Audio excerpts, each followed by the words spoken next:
sir. You made a terrible mistake. Grab him.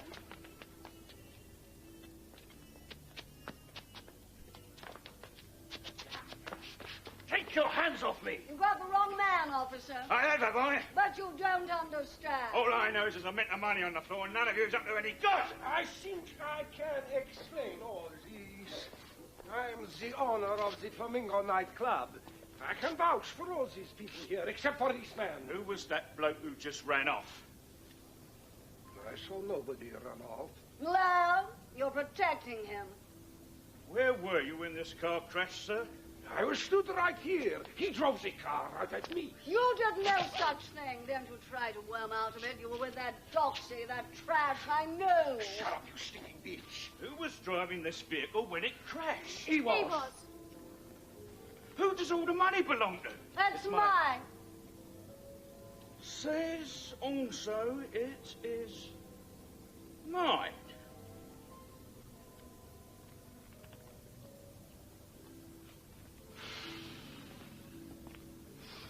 One thing I'm certain of. You're all under arrest. Dio mio. I ain't done nothing. This is the liberty of my right. And cut. And board, hold your positions, please. 62, take 2, board on end. Anastasia is coming off. But we do that again. I mean, the police. We're picking up the accused. One at a time! Quiet, please. I would do anything for a few more lines. I would. Just to get inside her. It's lovely. I love it. Oh, she's a real scrag end and a fluffy one, but she's just a kid. I mean, I don't know how she got to be like this. I know exactly how you feel. Haven't you always, darling? Long as I've known you. Intuition, isn't it? See, I don't think we've got a chance with this script. I'm duffing someone up, then I'm stealing a car. There's no time to settle. I've got a chiv in my pocket or what? Are you criticising me? Good Lord, no. It's... Look, I must focus on the star part here. The whole scene's about the cars. We're all looking at the car. Yes, it's very interesting working with cars or dogs. But I don't know what is going on in this scene. Well, we know that the nightclub boss is shafting the blonde. The boss's wife is a chorus girl on her last legs, and she finds out. Meanwhile, the boss is blackmailing the debutante from Knightsbridge, some compromising photo. When our car crashes, the upright young hero is possession of all these fake fivers. The debutante thinks her life is over. The wife's lost all her savings, and the doxy parcel has been concussed and lost her memory. Is that clear? All right, let's go again. Make up! Please. My moustache. Quiet, please. Absolute quiet.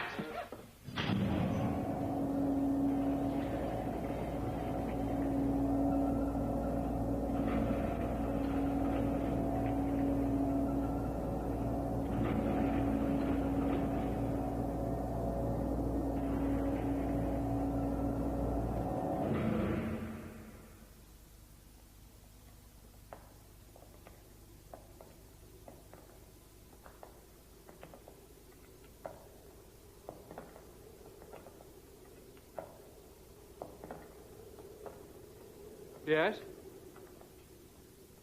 What is it? Who are you? What do you want?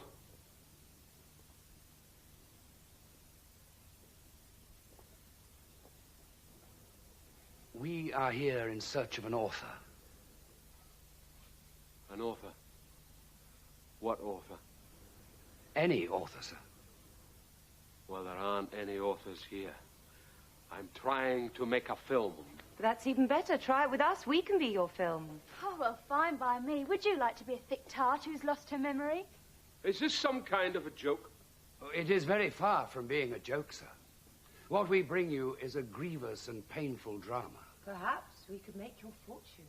Yes, well, perhaps you'd be kind enough to leave. I haven't got any time for all this nonsense. Come along. But I don't need to tell you, sir, I'm sure, that life is like that.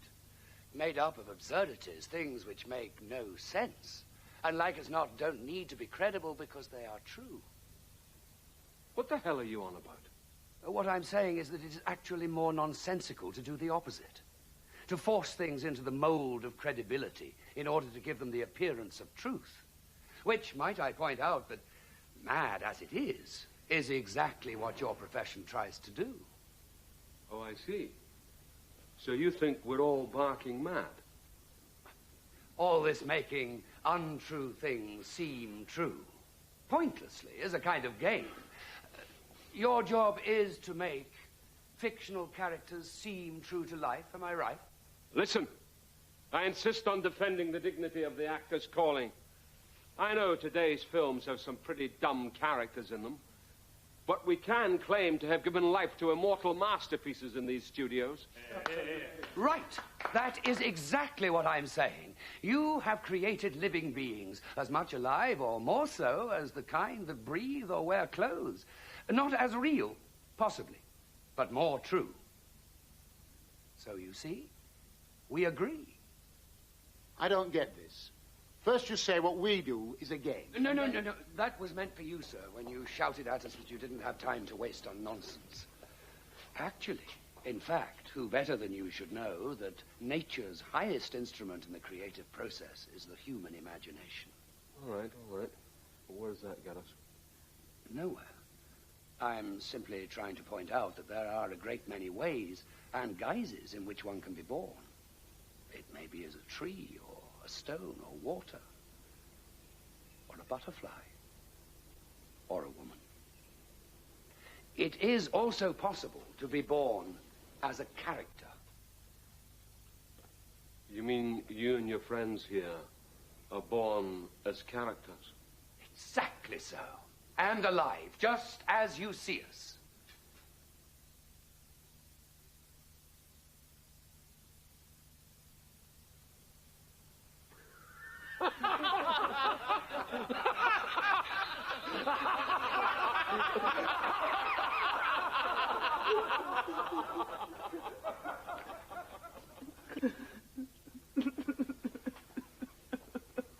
I am sorry that you find it funny, because, as I said, we carry within us a painful drama, as I imagine you are capable of deducing from the sight of this woman here, in her black veil.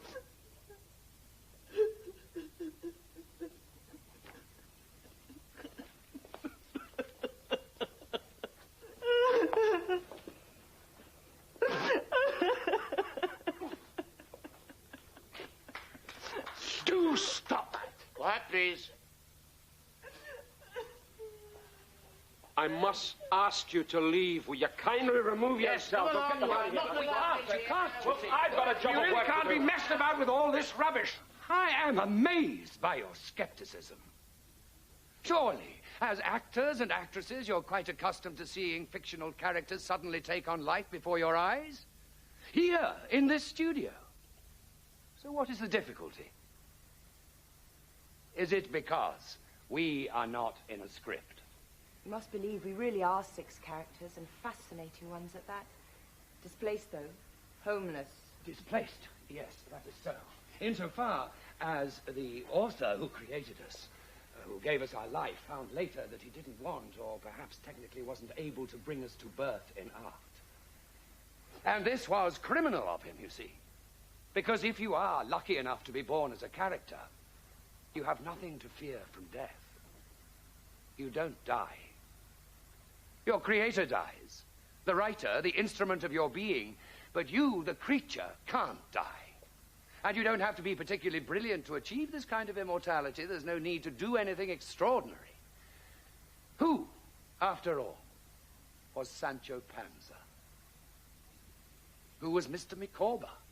But they, you see, will live forever, because as living germs, they each took root in a fertile medium, an imagination able to nourish and develop them and ultimately give them immortality.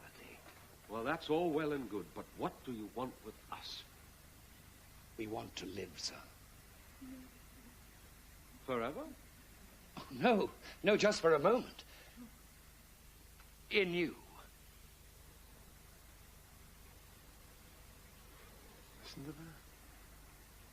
They want to live in us. It's okay by me. Do I get the girl? It's like this, you see, sir.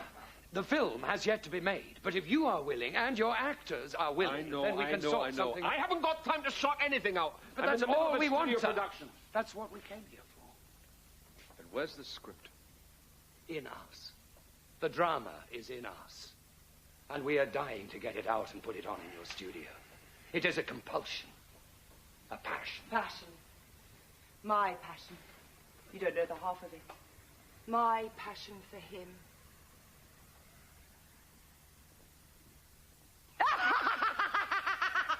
Just keep your place, miss, and you can take that laugh off your face. No? Well, perhaps I may be allowed to show you my other little talents. Ladies and gentlemen, in spite of my recent bereavement, I have pleasure in presenting to you my latest song and dance number. 1, 2, 3, 4. Birds in the air, you shouldn't see. A hard-loving man made a fool out of me. And this baby is a big girl now. And how? I'm mellow easy, I'm not what I seem. The little kid is going to get the cream. And this baby is a big girl now. 5, 6, 7, 8. Don't you worry, don't you frown. When I hit the town stays down. So pour me a cocktail, dry and cool. I know a trick or two they never teach in school. This baby is a big girl now. Wow. Oh, you're adorable. Adorable. Wait, now! Is she a bit touched or something? No. It's worse than that. Worse? I'll say it's worse. It's worse, all right. Listen, let's put it on now, our drama. Then you'll see how at a certain point when this sweet baby here... Have you ever seen such a pet? Oh, my little love. Well, when this sweet baby here eventually gets taken from this poor mother here, and when this little idiot here plays his rottenest trick of all like the dumbhead he is, you won't see me for dust, I can tell you. I shall be off for good, and believe me, it can't come soon enough. After what took place between him and me... I can't stick the present company a moment longer. I can't bear to stand by and watch while this mother eats her heart out over that sap. Look at him. Just look at him. Really cold, uninvolved, because he's legitimate, see? The legitimate son. Far too good for the likes of me, or him there, or this little thing here, because we are the bastards. You with me? Bastards. And this mother, who is mother to us all, he refuses to acknowledge as his own. He treats her like dirt. To him, she's just the mother of us 3 bastards. He is vile. Please, sir, for the sake of these 2 little ones, I beg you. Do something. Yeah, someone, quickly. Is it real? Has she really fainted? Yeah, here's a chair. Bring her up. Stand back. Stand right back.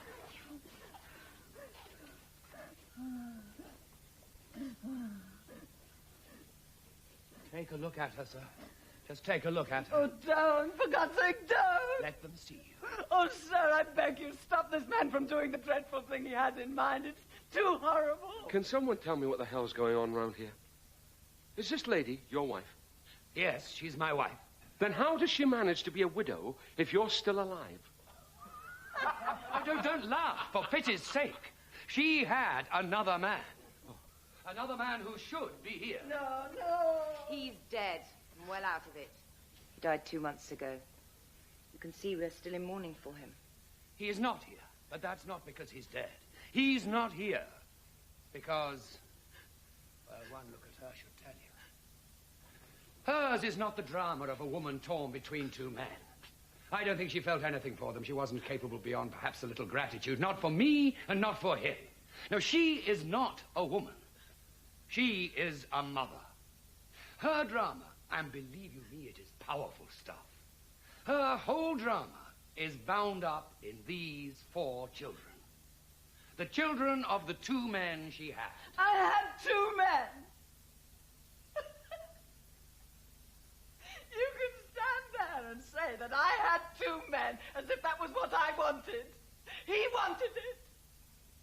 He gave me the other man. He forced him on me. He made me. Yes, he made me run away with him. That's not true. It just isn't true. It's not true. Don't you believe it? Do you know why she says that? She says it because of him. She's tearing herself apart over the coldness of the son she abandoned when he was 2 years old. She's desperate to convince him that she only left him because she had to, because he forced her to. He forced me, all right. God knows he forced me. Ask him if he didn't. Make him admit it. She's not in a position to have an opinion. I just know that all the time you were with my father, as long as he was alive, you were perfectly happy and at peace. You can't deny it. I'm not denying it. He was so loving. He looked after you so sweetly. Didn't he? Bear me out. Say something, you fool. Leave the poor boy alone. Why do you want to make me out so ungrateful? I wouldn't dream of saying anything against your father.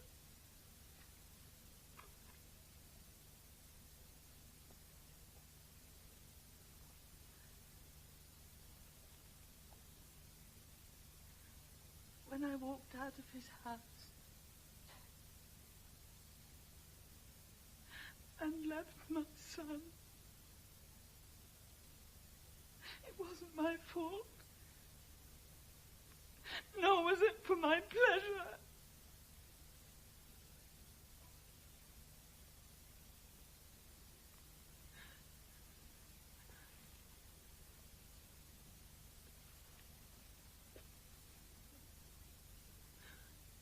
She's perfectly right. It was my idea.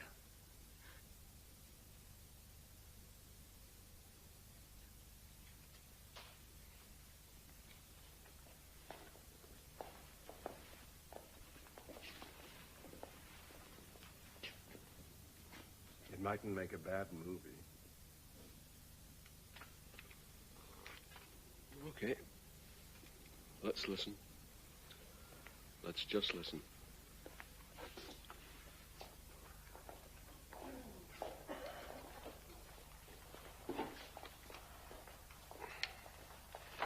If you want to know what's coming next, it's a slice of potted philosophy. You think you're so damn clever, but you're stupid. Typical. He despises me, you see, because of this expression that I have hit on to explain my behavior. The demon of experiment. When one is desperately perplexed or distressed, we find an expression which gives us a peace of mind. Super remedy for remorse, for instance. Nothing like it. Remorse? That is not fair. I have used more than mere words to still my remorse. Of course. What was it he wanted to offer me for my services? Oh, yes. A few pence. That was vile. Vile? But there it was. In a nice little white envelope on a mahogany table round the back at Madame Parcher's. You know the kind of thing, sir. Smart boutique in the front, providing a cover for Madame's other little business.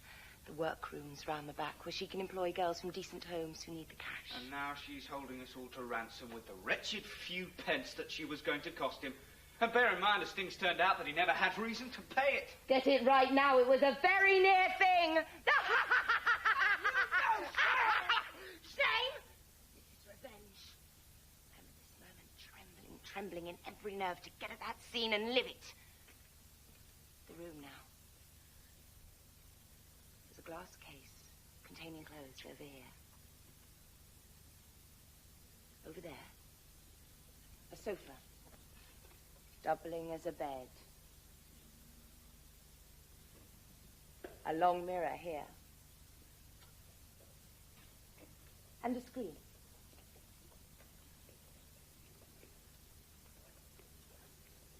Over by the window, we've got the famous mahogany table with the white envelope on it with the money. I could see it. I could even pick it up. Perhaps you should all be looking the other way, as I've hardly got any clothes on. Not that it makes me blush. I can't blush anymore. He's the one who's red in the face now.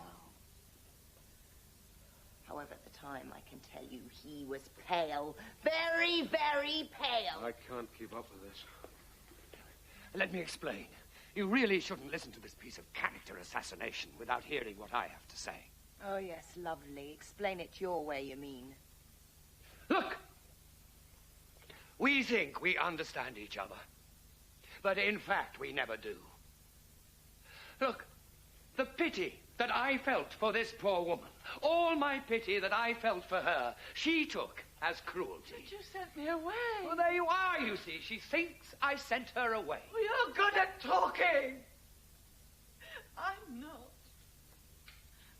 But believe me, once he had married me, oh, goodness knows why he did, I was always a simple person, no money or anything. But that's it. That's what I loved. You were simple, and I thought... It's no good, you see. She won't see it. It's terrifying. Her mental deafness is absolutely terrifying. That's it. Mental deafness. Oh, plenty of heart, mind you, where the children are concerned. But in her head, dear sir, she is deaf to the point of desperation. If only we realized beforehand all the harm that can result from our efforts to do good. Is there going to be a call to do any filming this morning? Oh, sweetheart, please, give it a rest. Let me listen to this. It's new, this. Yeah, it's not been done before. It certainly has. All right, all right. Let's get this clear. Right. Well, yes. I had this secretary. He was my junior, a downtrodden sort of fellow, utterly devoted. But he had this extraordinary understanding with my wife. They thought the same way about everything. Absolutely innocent, of course. He was as good and simple as she was. Both of them quite incapable of doing anything wrong or even of thinking of it. So he did the thinking for them. And the doing. That is not true. I meant to do what was best for them. And for myself, I admit. It had got to the point, you see, where I couldn't say a word to either of them without them exchanging understanding looks. Their eyes kept meeting, looking for clues as to how to react to what I'd said. How to keep me sweet. Well, this in itself was enough to keep me permanently on the simmer. I was in a state of constant exasperation. Why didn't you sack the secretary? Well, that is exactly what I did. I sacked him. And then I was faced with the spectacle of this poor woman drifting around the house like a lost soul. She seemed not to belong, like a stray dog that you keep out of kindness. Is it any wonder? Oh, yes. Our boy. He had already taken the child from my arms. But not from cruelty. I did it so that he would grow up strong and healthy, close to nature. As you see.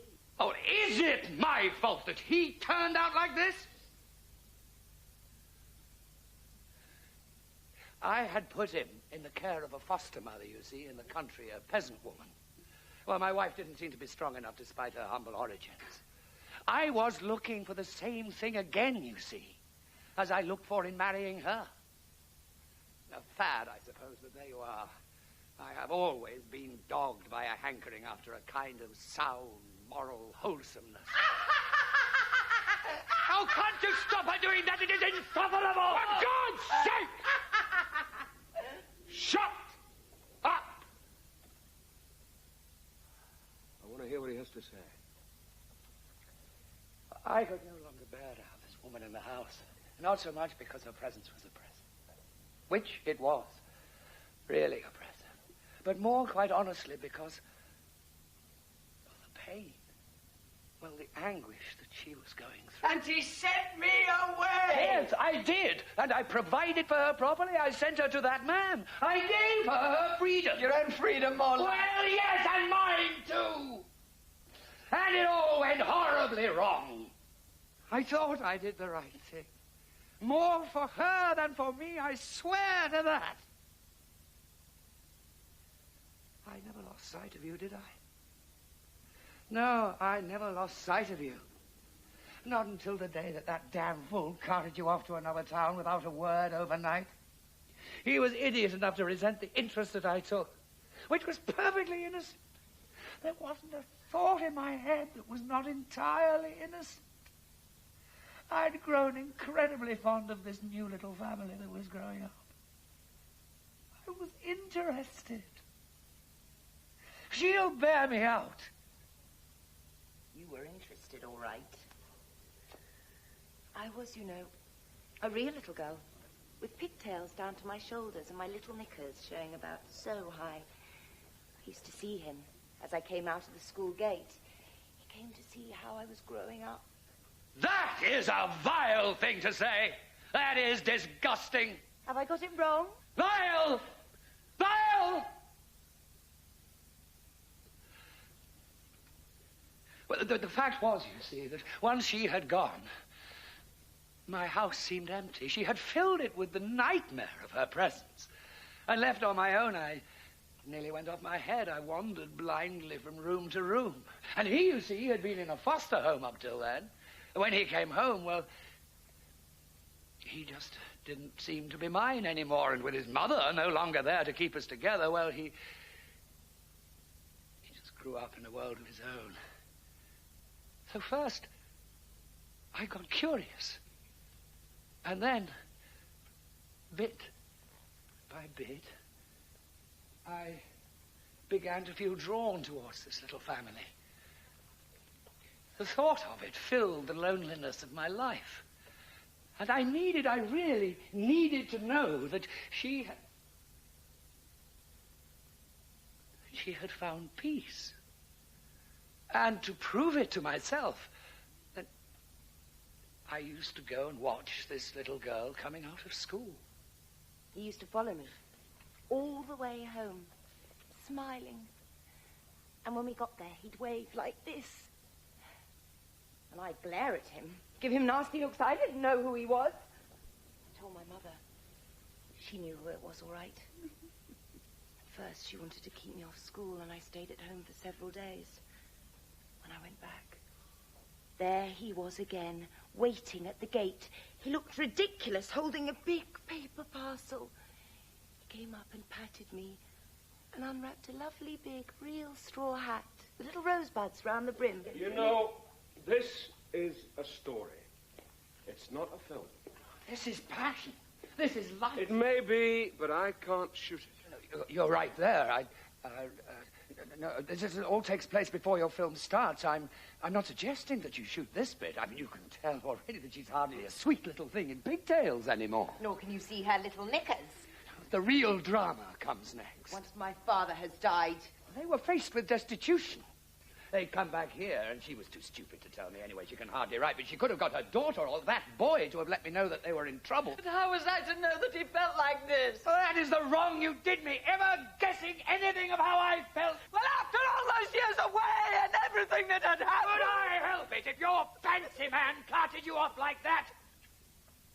I tell you, they disappeared overnight. He'd got himself some job in another town, and I never managed to trace them, and naturally, over the years, my interest flagged. But the drama erupted, unforeseen and cataclysmic, when they got back. Because I, heaven help me, still suffering the misery of physical frustration. And misery is right.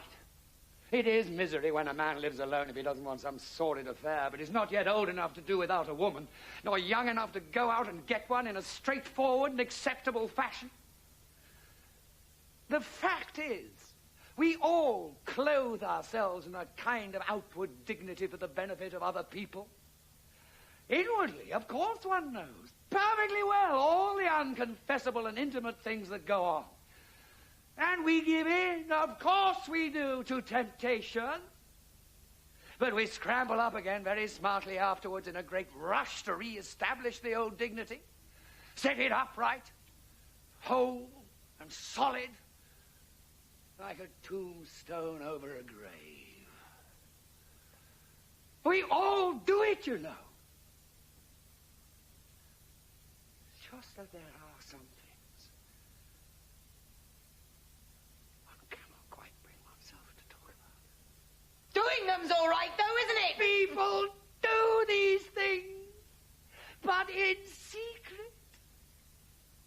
A woman, look, a woman, what does she do? She looks at you all inviting, all enticing. So you grab her. Then what happens? As soon as she's in her arms, she shuts her eyes. Like that. It is her signal of surrender. She is saying, be blind as I am blind. What about when she gets past that stage?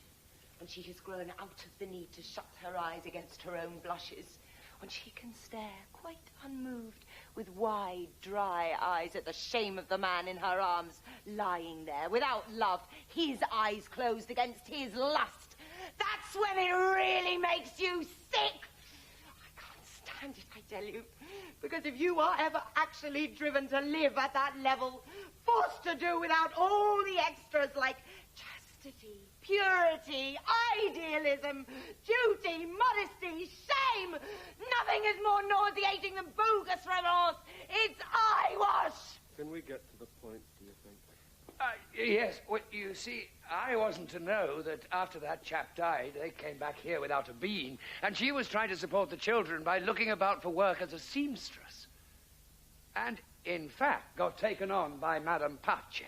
Who, I'll have you know, is a first-rate dressmaker. It's a nice little arrangement. Her distinguished ladies provide a cover for her other ladies, the not-so-distinguished ones. I hadn't the faintest suspicion that this monstrous creature gave me work because she had her eye on my child. Poor mother. Do you know what the old so-and-so did when I brought her back the sewing my mother had done? She made me note down the amount of stuff she had ruined, and then she would deduct it. She'd deduct it from my pay. I was being made to pay, you see, while my poor old mother thought she was making sacrifices on behalf of me and the other two. She used to sit up half the night doing Madame Pace's sewing. And this is where you met? Him. That's right. Him. Old, established clients. But then she comes in the middle. Almost in time! No, in time! In time! Because luckily I recognized her in time.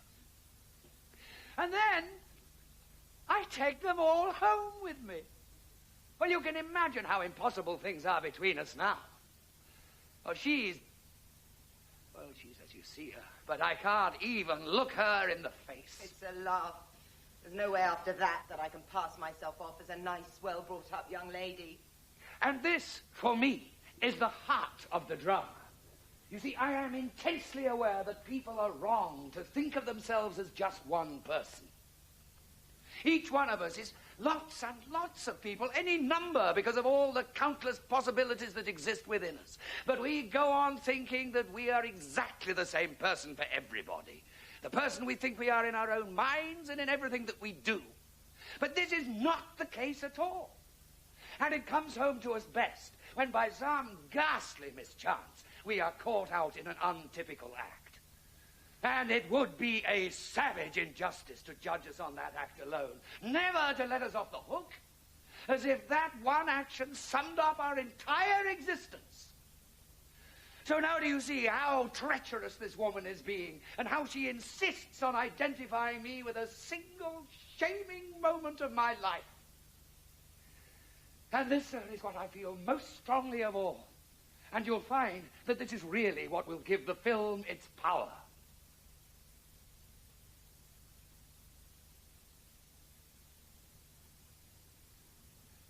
Then, of course, there is the situation of the others. His, for instance. Oh, you can leave me out of it. I don't come into it. What do you mean you don't come into it? You know quite well I was never meant to be mixed up with you lot. He thinks we're dead common. He reckons he's got class. You'll notice, perhaps, that whenever I manage to wither him with a glance, he always shifts his eyes away. He knows what he's done to me, all right. What I've done? Yes, you. You're the one who put me on the streets, lovey. Did you or didn't you? Oh, by your whole manner, make sure we never felt at home in your house. You didn't even treat us as guests. We were intruders, weren't we, invading your legitimate territory. I'd like to show you certain little private scenes that took place between him and me. Well, try and see it from my point of view. You're someone's son. Quietly at home one day, and then walks some cheeky young woman who looks down her nose at you and tells you she has some sort of business with your father. And then back she comes as if she owns the place, and bringing that little girl with her, and then proceeds to treat your father in an offhand manner, asking him for money in a voice that suggests he has no choice, that he's in no position to refuse. Well, that's right. I couldn't refuse. It was for your mother. Well, what would I know about that? When have I ever seen my mother? And for me, she just turns up one day with her and that boy and that little girl. And they say to me, oh, didn't you know she's your mother too? And then I get it. I pick it up from her manner how it was they were suddenly able to come and live with us just like that. What I feel, what I'm going through, I can't express. And I don't want to. I can't even bring myself to think about it. Believe me, I'm an unrealized character. I'm just not one of them. So leave me out of it, will you? How can we? Now, come along, just because you're like that. Well, how the hell would you know what I'm like? When have you ever bothered about me? Oh, this cutting yourself off, it's so cruel. I think it's cruel, and so does your mother. Now, think about her. Coming home and finding you for the first time, a fully grown stranger who she just thinks is her son. Look at her now, how she's crying. She's so wet. Look at this poor chap, clinging to his mother, abject and intimidated. Well, that's his fault. Perhaps he's the most hurtful situation of all. He, more than any of them, thinks he doesn't belong. Now, he's exactly like his father. Dull sort of chap. Never spoke. I don't know. Children can be such a nuisance on a set. Like dogs. And cars. Yes, but the nuisance removes itself very quickly. And so does the little girl. In fact, she goes first. You know, I'm pretty sold on this. Oh, no, it's dark and strange, yet impressive. With a character like me, it is. It's certainly novel. Completely novel. I have to hand it to you, coming in here and shoving this thing under my nose like that. You must understand, sir, that born as we are to perform... You're not an amateur group. No, by born, I meant... You've had acting experience. No, only in the acting that everybody does, in the roles that we give ourselves, and the lives that other people award us. No, if I have talent, then it comes from a passion within. That's right. Well, you know, without an author, I mean, perhaps I could put you in touch with somebody. Oh, no, please don't do that. You be the author. Me? Why not? Oh, I've never written a line in my life. Well, then your job is made all the easier by having us here, alive, in front of you.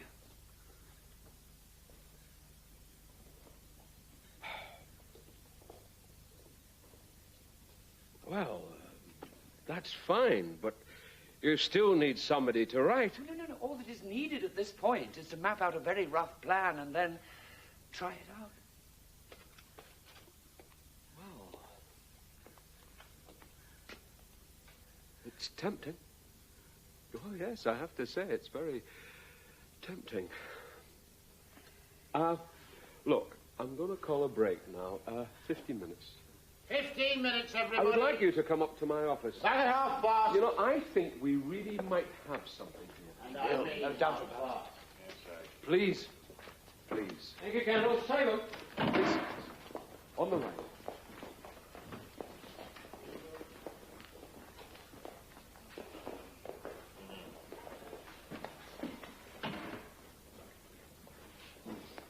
What is he playing at? He's off his rocker, really. I think he expects us to improvise. I'm sure you won't have any trouble there, dear. Well, it can't be any worse than this stuff. Could be a bunch of loonies. Oh, I don't know. Maybe it's what acting's coming to. What happens next?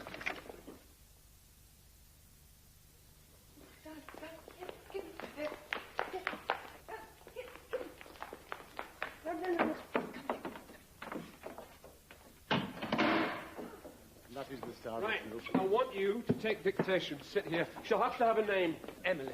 But that's her real name. We can't use her real name. Why not her real name, if that's what it All was? right, can you distribute Well, me? do as you like. I don't know. I'm you sit there. already beginning to sound Take close. My everything own down. words sound like someone else's. If you want it to be Emily, Emily it shall be. Find a chaise longue. We can't have a blue one. It was yellow. Yellow plush with flowers. A great big thing and really comfortable. We've got nothing like that. It doesn't matter. Just give us what you've got. How can you say that? Madame Parche's famous couch. That'll do fine. Now, my dear, if you'd just like to sit over here. Thank you. Now, have you all got your pages? Yes. Right. We'll just work with what we have here for the moment. Oh, but really? Keep perfectly calm. Nobody's going to ask you to improvise. Well, what are we going to have to do then? Funnily enough, we're going to have a rehearsal. That'll make a change. Okay, cut the cackle. Quiet, please. Later, the scenes will be properly scripted. What do you mean, a rehearsal? Well, you rehearse. Rehearse. For our actors. But we are the characters. Listen, the characters don't act here. The actors do it when there is a script. But you don't need a script, sir. You are lucky enough to have the characters already here. Oh, marvelous, isn't it? You're proposing to do the whole thing on your own, be your own actors, your own director? Of course, just as we are. And the lights and the camera and the sound? How many unions do you belong to?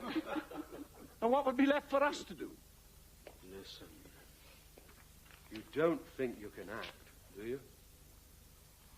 Oh, well, we do have to laugh a bit. Now, what must we do? We must cast. We must cast the thing. What's the scene? The scene between the stepdaughter and the father. Now, pretty easy. The parts very much cast themselves. Well. What, that woman there? I don't like that tone. That woman there. Listen. You're being played by a fine actress here. Oh, yes. It really wasn't you I was thinking of. It was me, of course. I just don't see myself in you at all. I don't know. Not in the least bit like me. Yes, that's just it, you see. What we want to express... What you want? You don't think you can provide your own means of expression, do you? You couldn't begin. You saying that we haven't got it in us to express? Can't have. Anything you express becomes material for the actors to work on. If this works in any way, it will be entirely due to them. And believe me, they've probably tackled far more ambitious material than yours. Right. I daren't contradict you, sir, but for us it is a very painful process. This is what we look like. As you can see, these are our bodies, our faces. No problem. Make up. Our voices. The fact is, you here, you don't exist as yourselves. Here, an actor plays you, and that's that. Right. Yes, well, I understand a glimmer, but, well, perhaps that's why our author decided not to write us into this. Perhaps he saw us as we are, alive. But the idea of... I mean, I don't want to be disparaging about your actors. I wouldn't dream of it, but the idea of seeing myself played by him is... Look, if there's a problem, why don't you be me? I mean, you be you. Oh, do what the hell you like. Don't skin off my nose. I do realize that I'm honored. The fact is, I think however hard our friend here tries... Oh, do go on. Well, what with his shape, not to mention his face, it wouldn't be me as I feel myself to be inside here, and I think that is something that needs to be taken into account. Is it the thought of the critics that's worrying you? And I thought you had something to say. Critics. Our job is to get on with whatever we have here, if we can. Now, are we ready to go? Blocks! Bring it in. Right. Will this set do? Frankly, no. I don't really recognize it. Oh, for Christ's sake! You can't have a replica of Madam Madam Patsy's back room in a half an hour. A small parlour, you said, with patterned wallpaper. Flowered wallpaper. Well, it's not flowered. It's striped. And the table. What about the table here? The envelope. This envelope. Blue envelope? It was white. An ordinary envelope. Yes, it was an ordinary envelope. An ordinary white envelope coming up. Right. Let's have the young lady first. No, sweetheart, you sit and watch. I see how I live it. I'll live it once I know what I'm doing. Now, the scene is the young lady at Madame Patsy's. Oh, what about Madame Patsy? She is not with us. So what do we do? But she is alive as we are alive. Right. So where is she? Let me try something.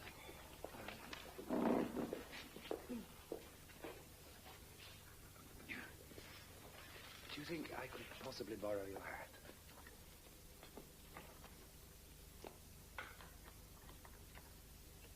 Thank you so much. Would it be possible to have some more hats? Props. What do you want those for? I'm just going to put them up here for a moment. Thank you. Oh, thank you. Would you have some coats as well?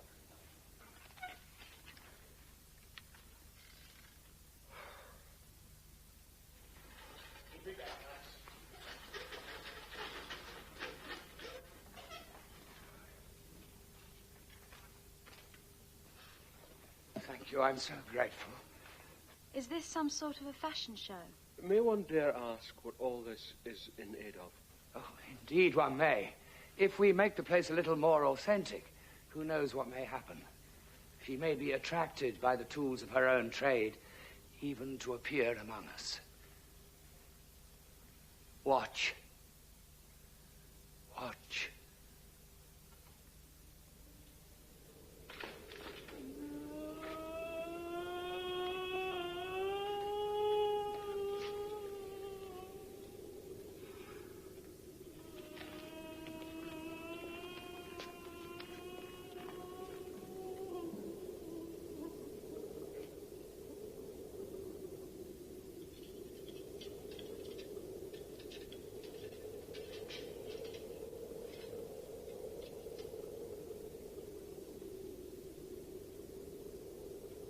Here she is.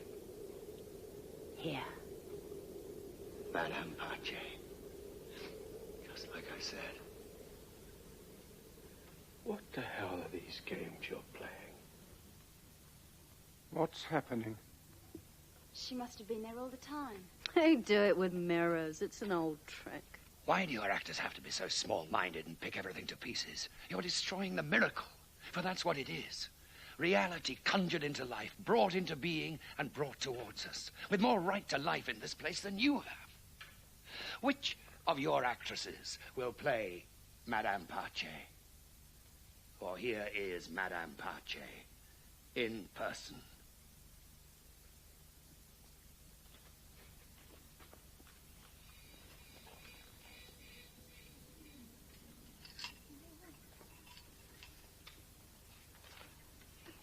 Well, I can't hear a word. No good for sound, Governor. Speak up. Speak up? How can we speak up? These aren't things that can be said out loud. Oh, I could say them out loud to put him down. That was just revenge. With Madam, it's a very different matter. She could go to prison. My dear girl, you have to be heard. The sound! The sound! You speak in here. No matter how quietly you speak, the mic picks it up and carries it down here, down the fishing rod, and as if by magic it comes out here. 1, 2, 1, 2. So we can all hear it, and then it is recorded by magic, so that the rich bloke in the dress circle can hear it, and the poor twerp in the sixpenny stalls can hear it. Do you follow? But it wouldn't be true. Why not? Because there's someone who will hear us if she says it all too loud.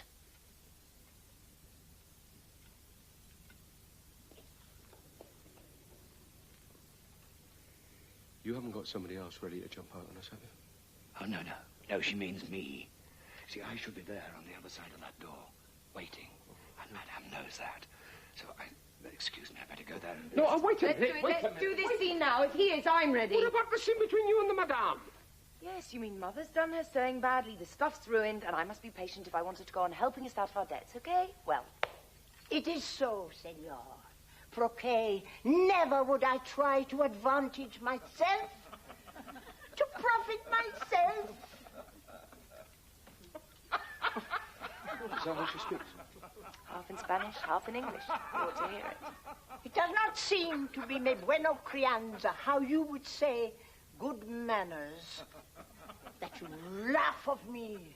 I try to habla your language, senor, como puedo. Oh, but that's terrific. Oh, that's terrific. Oh, no, don't change it. Don't change it. I mean, this is just what we need. This will lighten the whole thing. You speak exactly like that, my dear. It will be great for me, too, won't it, listening to my special instructions in that language? It ought to be a right good laugh, wouldn't you say, hearing that there's a viejo senor who wants to amuse himself conmigo. Wouldn't you agree, madam? Not viejo, Linda. Viejito. A little bit old, but mio para ti. If all the better. If you don't like him, well, at least he will have prudencia. No, stop! No. Let's leave the lady wrestlers out of it. Take it easy. Take it easy. Take it easy.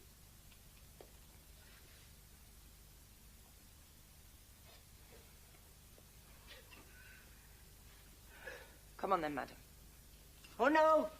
Gracias, no. I here do not do nada. If there is your mother... Come on! Show in the viejo senor who wants to amuse himself conmigo. This scene now, it has to be done, so let's get going. You can go. I'll go. Most seguramente I go.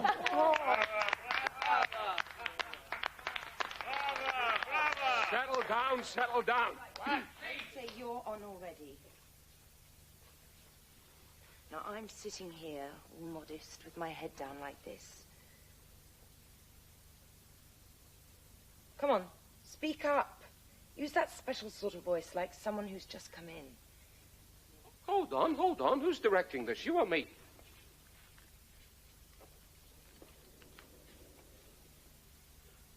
Do as she says.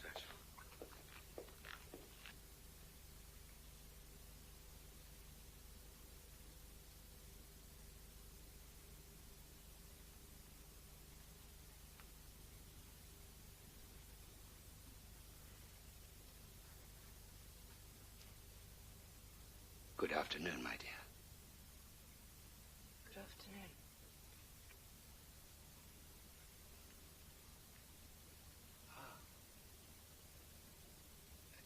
It won't be the first time, will it? I mean, it won't be your first time here. Yes.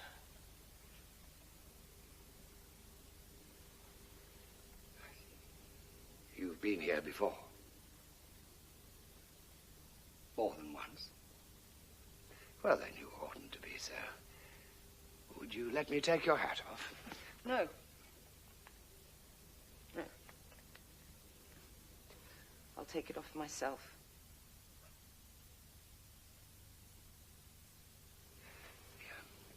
Give it to me. I'll put it down. But a pretty little head like yours needs something a bit more special. I think. Why don't you come over here and help me choose one of Madame Pache's confections? Hmm? No, really, I couldn't. Oh, don't say you refuse. You must accept I should be so disappointed. They are extremely pretty. And Madame Pache would be so pleased. No, you see, I shouldn't be able to wear it. Now, what is the trouble? Are you worried what they'll think at home when you turn up in a new hat? Shall I tell you? Shall I tell you what to say? No, that's not it. I shouldn't be able to wear it because...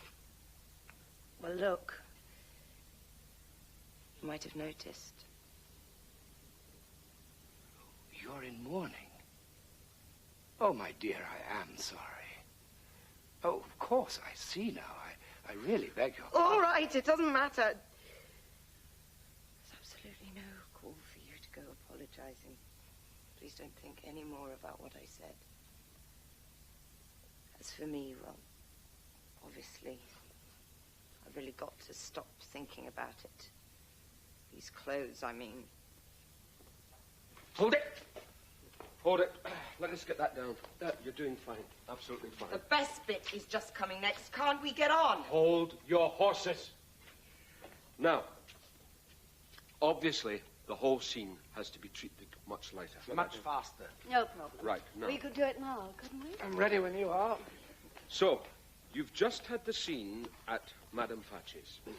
Later, I'll have all that written up. Where are you going? Do let me put my hat back on. Oh, fine. Now, sit here. Head bowed. Head bowed. But she's not wearing black. I shall be. Even better than you. Look, why don't you just sit over there and watch? You might learn something, okay? Right, let's have you. First positions, please.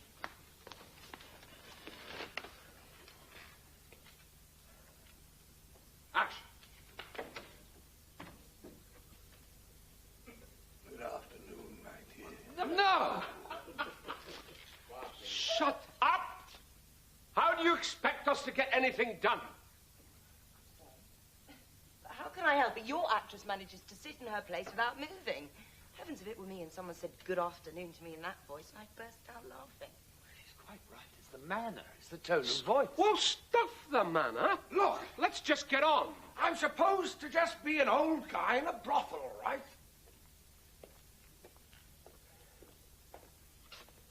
You're doing a magnificent job. Right, first position, please. I'll make my entrance again.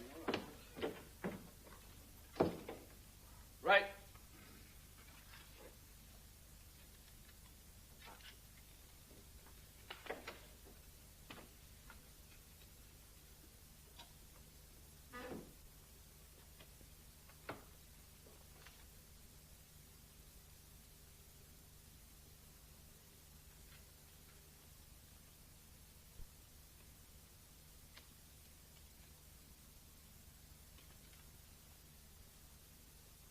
Good afternoon, my dear. Good afternoon.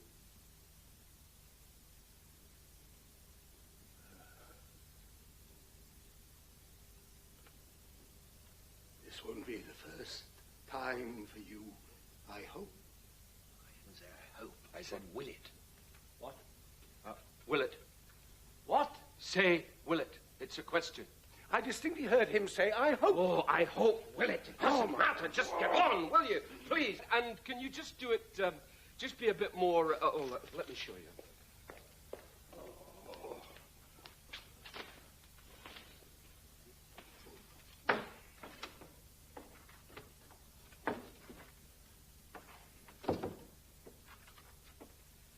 Good afternoon, my dear. Good afternoon. Ah. You see? Surprise, anxiety, satisfaction. Right.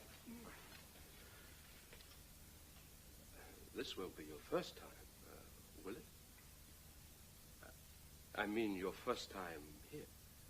And then she says? No, sir. See? Subtlety.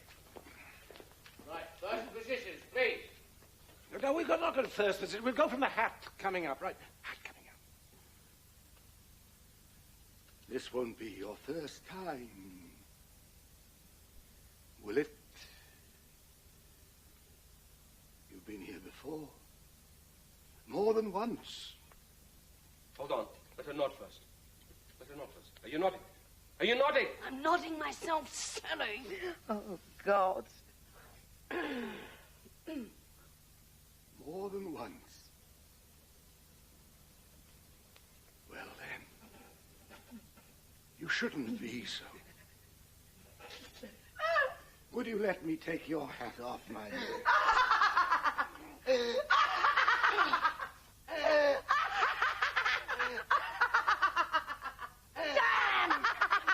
Hell! I've been loved out! Stop that noise! Don't you dare do that again! Your behavior is appalling! Appalling! I don't know how you dare. Perfectly right, sir, but please don't be too hard on her. Oh, why shouldn't I be hard on her? She's a disgrace. Well, you're right, of course, but it really is a very strange sensation. What's strange about it? Well, I admire your actors. I really do. This gentleman here and that lady. But there's no doubt about it. They're not us. They're not. They're actors. Yes, and they're acting their parts very well, but that is what's different. They've turned it into something which belongs to them now. It's no longer ours. Oh, look. I shan't laugh now. I shan't laugh. Anyway, my good bit's coming up soon. All right, my darling. Come on, my sweet. Don't be upset. It's only a rehearsal. Right, now, when she says, please don't think any more about what I told you, and obviously I've got to stop thinking about all these clothes. Well, at that point, you've got to come in quickly and say, yes, I understand. And then immediately afterwards, you've got to ask... What? What does he ask? He asked you the reason why you're in mourning. But he didn't. You're so wrong. Look, when I said to him to take no notice of my little black dress, do you know what he said? He said, right, well, let's take this little dress off then, shall we, as quickly as we can. I don't think that will go down very well. It brings the whole thing crashing down about our ears. But it's true. Well, where does the truth come in? Only up to a point. Then how do you want to do it? No, please. Oh, no, you don't. You want to use all my feelings of disgust. You want to use all the cruel and humiliating stages by which I became the thing I am to concoct a sentimental little sob story. You want him to ask me why I'm in mourning and me to say to him that my father died 2 months ago. Well, we are not having it. Not in your life. He has got to say to me exactly what he did say. Right, well, let's take this little dress off then, shall we, as quickly as we can. And I, still sick at heart and grieving for my father, I went over there, do you see? Behind that screen, and with fingers trembling with embarrassment and loathing, I pulled up my... What are you saying? The truth! Only the truth! Look, I don't deny that it's I don't... Look, I know how horrifying it must have been for you, but can't you see... It isn't possible to show that on the screen. Not possible. Well, you can count me out. Oh, no, wait, no, look. You can count me right out. You've decided between you what's possible for this audience. You fixed it together upstairs in that room. Well, thanks a lot. I know what's happened. I know what he's after. He wants a chance to flaunt his spiritual agonies. Well, I want to put on my drama. The drama of what has happened to me. Your drama? But it isn't your drama, is it? What about all the others? What about his? Or your mother's? One character can't be allowed to go hogging the action, upstaging all the others. They've all got to come together in an evenly balanced picture. I can only represent the representable. Well, I know as well as anybody else that everybody's got a rich inner life that they want to lay bare, but that's just the problem. How to expose the right amount to give an indication of all that inner life tucked away. Can you imagine if each character were given a full-scale monologue? Why not a lecture in which he could stand up before the audience and publicly dollop out the rich mix that's stewing away inside him? You'll have to exercise some self-restraint, I'm afraid. It'll be in your own interest, and let me warn you, it might not go down very well, all these protestations of disgust. Ferocious outbursts, when you have admitted, if I may say so, that you have already been with other men before him, and more than once in that establishment of Madame Patch's. That's true, but can't you see that for me those other men are all him? What is that supposed to mean? When somebody goes wrong, isn't it always the responsibility of the person who set the whole thing going in the first place? All the blame goes back to him, from before I was born even. I mean, just look at him. Fine. Then he's got a packet on his conscience, hasn't he? Give him a chance to act it out. How can he present himself as a man of conscience tormented by his fine moral scruples if you're going to let him off the other bit? If you're going to skip the horror. The moment when he realizes that the woman in his arms, the prostitute, whom he's just asked if she will kindly remove her dress, is the little girl, right? The little girl he used to go and watch coming out of school.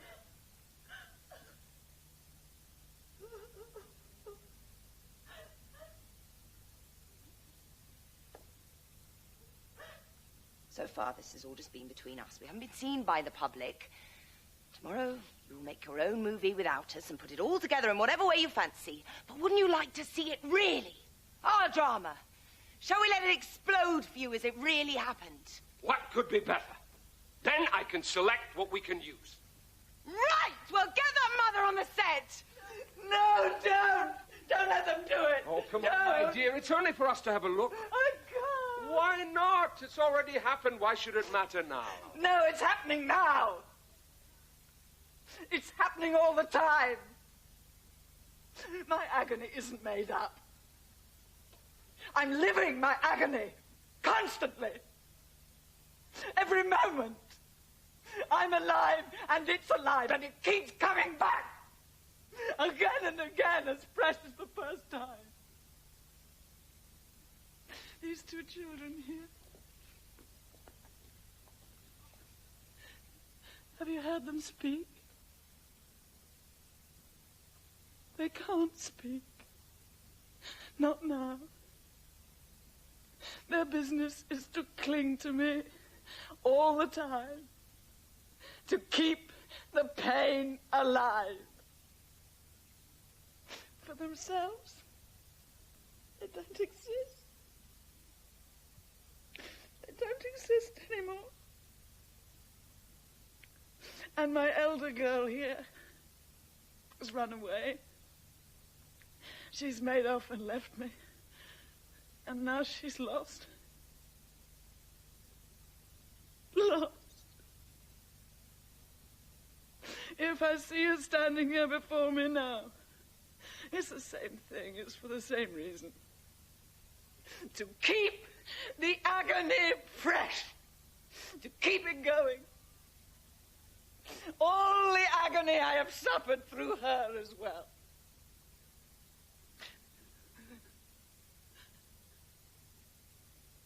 The eternal moment. I told you of it. She has come here to catch me. String me up before the public. Fixed. Hooked. Chained forever to the pillory of that one fleeting, shaming moment of my life. It is what she has to do.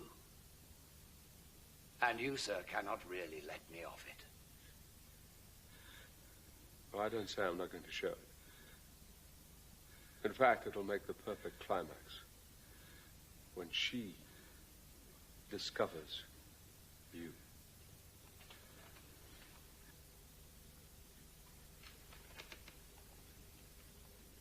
That's right.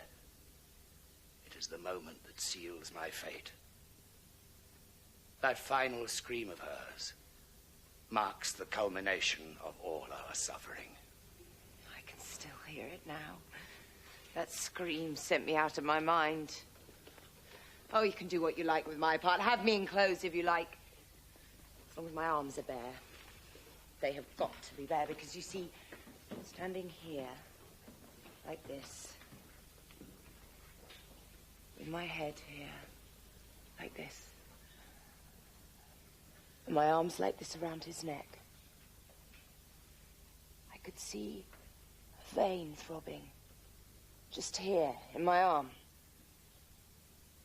And then, as if that single palpitating vein filled me with revulsion, I screwed up my eyes like this, and buried my head in his chest. And scream, Mummy, scream! Scream like you screamed then! No! My child! My child! You brute! You dirty brute! It's my daughter! Can't you see? It's my daughter! Splendid. Splendid. I know just where to cut it. That's it. How it happened. I'll work it all the way to that moment and then fade to black.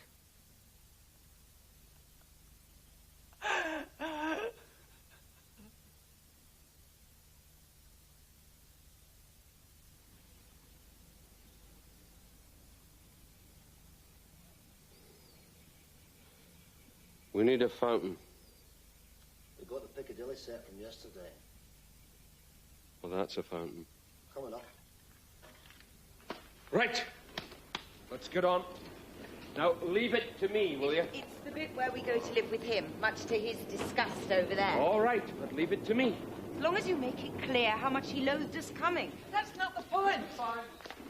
The worse it was for us, the more remorse the father felt. I've got the picture. Don't you worry. I'll keep it in mind, especially at the beginning. You do see? All this pain of mine is for them. Please.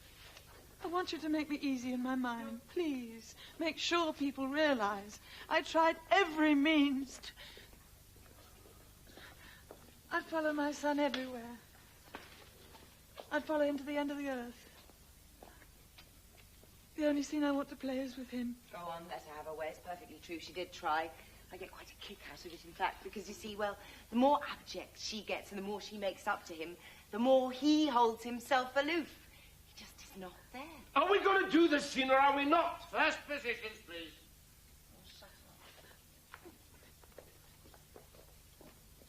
But your idea of putting the whole thing in the garden isn't going to work. Why not? Because of him. He spends his whole time shut up in his room on his own. And anyway, my little brother's bit all happens in the house. He wanders round it all day, I told you. Oh, I can do that. I can do anything badly. But to do it well, really well, you have to have flow. You flow from image to image, seamlessly. A ribbon of dreams. The camera is the eye in the head of a poet.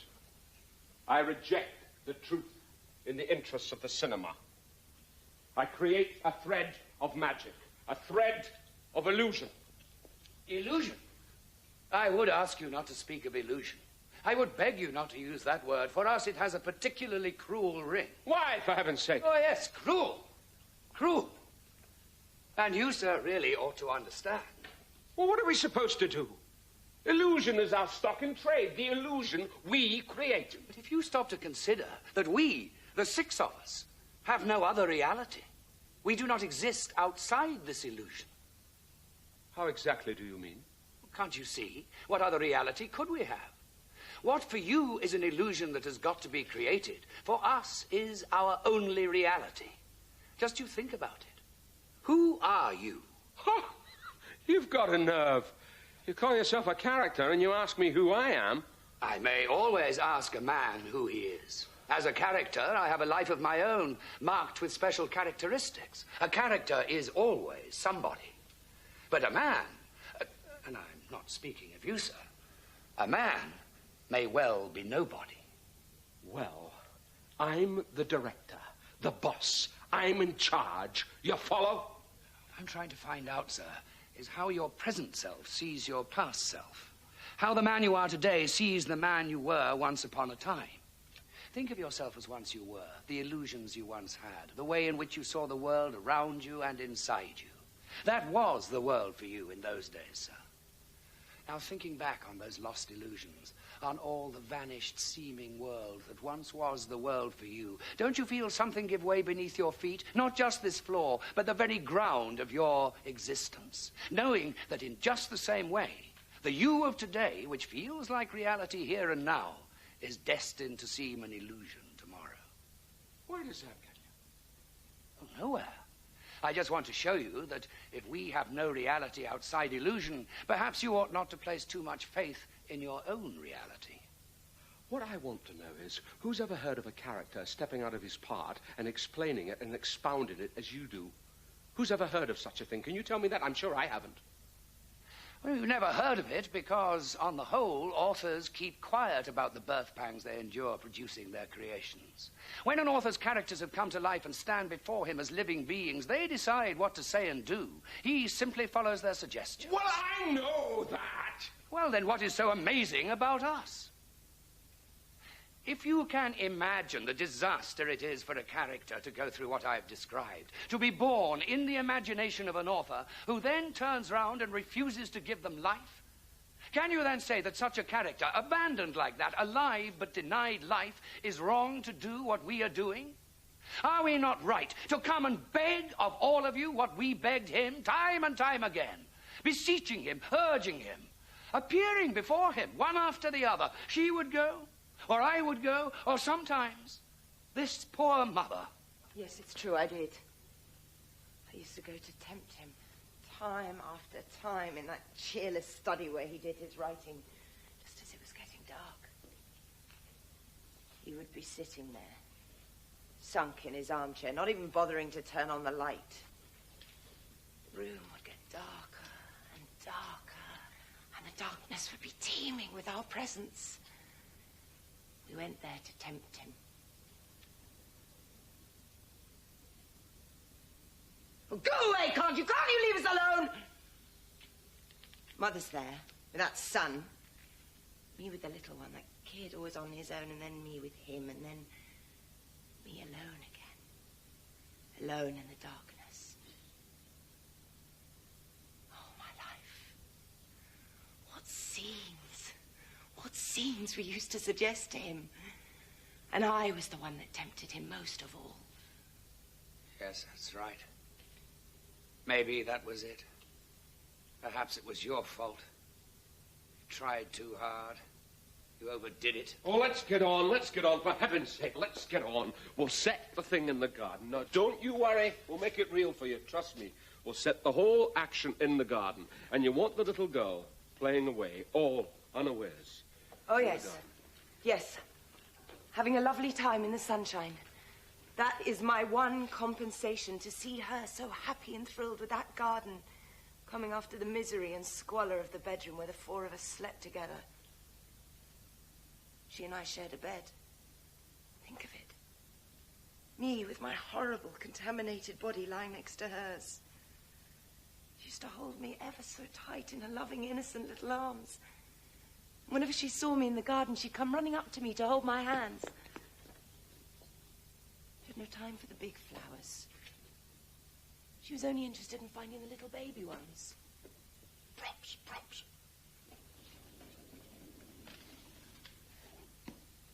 How she used to love showing them to me.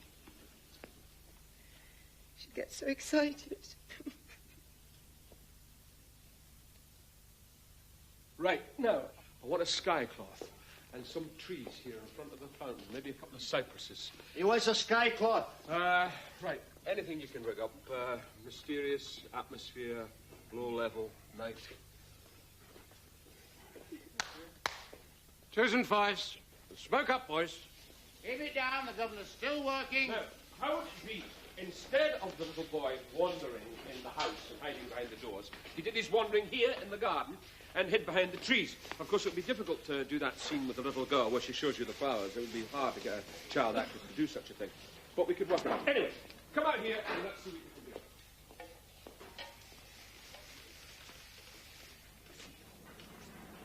do. Come on. Come on.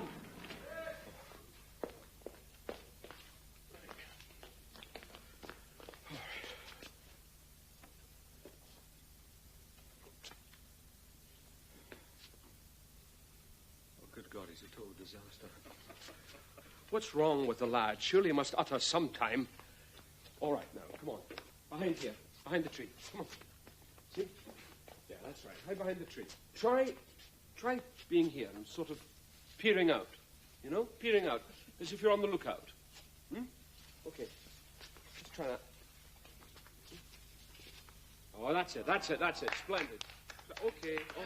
Now, how would it be if the little girl were playing away here and she sees him and she goes up to him? Now, surely that would make him speak. It's no good hoping he'll say anything as long as he's here. You'd have to get rid of him first. Only too ready to oblige. My pleasure. What could be better? No, wait. Where are you off to? Look, I've really got nothing to do with this. Will you let me go, please? What do you mean you've got nothing to do with this? Don't stop him. He won't go away. He has to play the dreadful scene in the garden with his mother. Look, I'm not acting in any film. I've said that right from the start. Now, let me go. Allow me. Will you let go of him? Let go. All right, then. Off you go.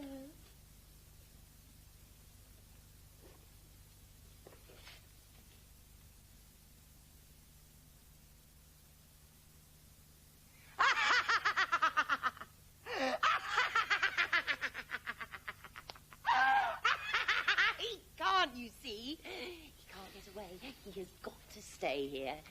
He is tied and chained by a bond that's quite indissoluble.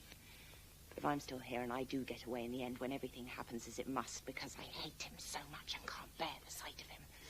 I say if I'm still here and can put up with seeing him and having him here, do you think he would stay here a moment if he could go? No.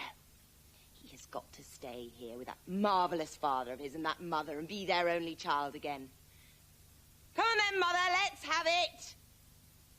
Look, you see? She moved already. She moved to try and stop him going. Come along, that's the way. Imagine what it's costing her to show her feelings like this in front of your actors. She's so desperate to get near him that... Look. She's even willing to go through that scene again. Oh, no, not me. If I can't leave, then I'll stay here. But for the umpteenth time, I'm not doing any acting. Make him, can't you? No one can make me. I will. Wait a minute. First, we've got to get the little one over to the fountain. Oh, my poor darling. Such a loss look in those lovely big eyes of yours. Whatever do you make of this place, my pet? It's a set. What's a set? Well, look. It's a place where people play at being serious. They film there. And we're going to be filmed. Yes, seriously, you too. Oh, my little love, my little love. What a horrid film it's going to be for you. What a horrible thing they have thought up for you. The garden. The fountain. Yes, of course it's a pretend fountain. That's the trouble, my pet, that everything here is pretend. Perhaps for you a pretend fountain is more fun than a real one, because you can play in it, can't you? But no. It's only for the others that it's a game, not for you. You are all too real, my poor pet. You are really playing in a real pond. A lovely, big, green one, with reeds growing in it to make shade and reflections. And lots of baby ducks swimming about and making ripples in the shady surface. Then you want to catch one of the baby ducks. No, Rosanna, my love, no! Your mummy's not looking after you because of that swine of a son. I'm half out of my mind with distress. And that boy there.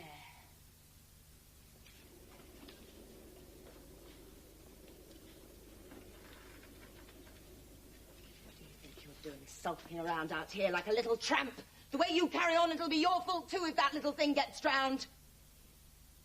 There's no need to look like that. I have paid for you all to be here, haven't I? What have you got there? What are you hiding? Come on. Show me your hands. Ah. And where did you get that gun? You stupid idiot. In your place, I shouldn't have killed myself. I'd have killed one of those two or both of them. Father and son together.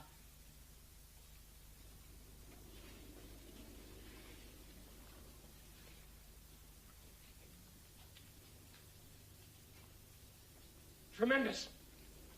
Tremendous. Meanwhile, nothing. It's a lie. There never was a scene between her and me. Go on. Get her to tell you. She'll tell you what happened. Yes, it's true, but I had gone to his room. To my room, right? Not the garden at all. Well, what the hell do you want? Nothing. I was just watching. Oh, and there's another one. So I suppose you're playing her part. I don't know. You're actors. Well, how do you expect to live their life in front of a kind of distorting mirror? You know, he really is. Okay, come on, back off, everybody. Back off. Clear the area. Oh, this is all useless. I'm staying out. Oh, you shut up a minute and let me hear what your mother has to say. So, you'd gone in? Yes, into his room. But as soon as he saw me come in... I didn't want a scene. I went out of the room. I don't go in for scenes. Do you understand? Everything he says is true. Right, that scene between the both of you, you've got to do it now. It's the key to the whole thing. I'll do it. If only you could find some way that I could speak to him for a moment. If only I could pour my heart out to him. You're going to do this scene, son. You're going to do it for your mother. Oh, no, I'm not. Oh, by God, I'll see to it. Can't you hear what she's saying? Have you no natural feeling? Oh! For pity's sake, don't! What Aren't you ashamed? Flaunting your disgrace. Our disgrace! So, you left the room. Did you say anything? And then? I went across the garden. Go on. Go on! Why must you make me talk? It's horrible. The little girl. In the fountain. She followed him out there, you see. I ran for the fountain. Suddenly I stopped. I saw a sight that made my blood run cold.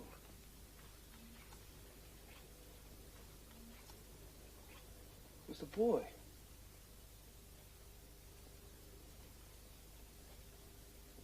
He was standing there, just staring like a mad thing at the drowned body of his little sister. I went up to him. And then... My son! Help me! My son! Help me!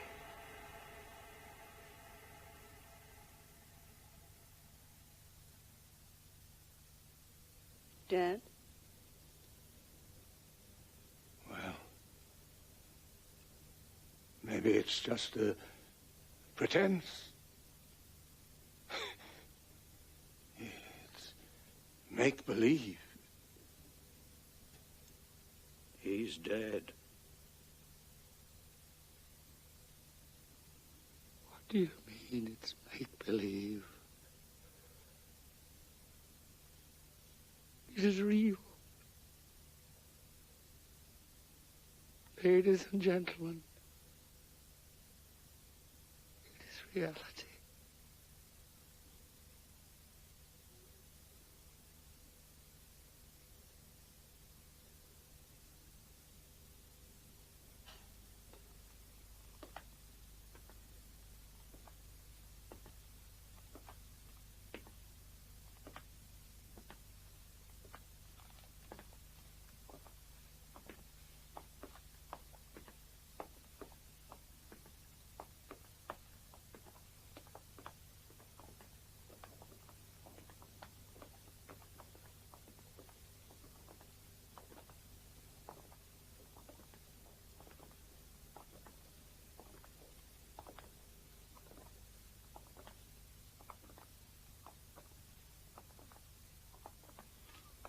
Lights! Studio lights, please.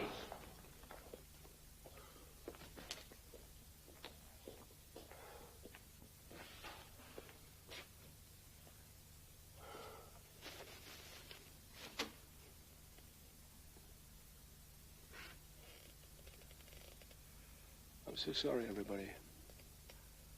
I seem to have wasted your day. You can go and change. That it, Governor? What? Is that it? Yeah, it's a wrap. It's a wrap. Tomorrow morning, Governor. 8:30 a.m. crew, back with the motor car. Actors, do not leave the building until you have your calls.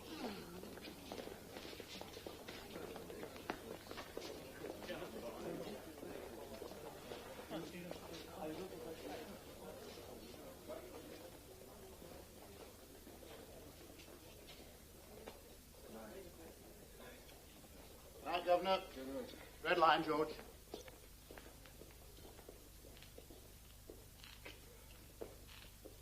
Thank you, candles. Save them. Oh, for Christ's sake! Leave me a light to see my way out!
Thank you.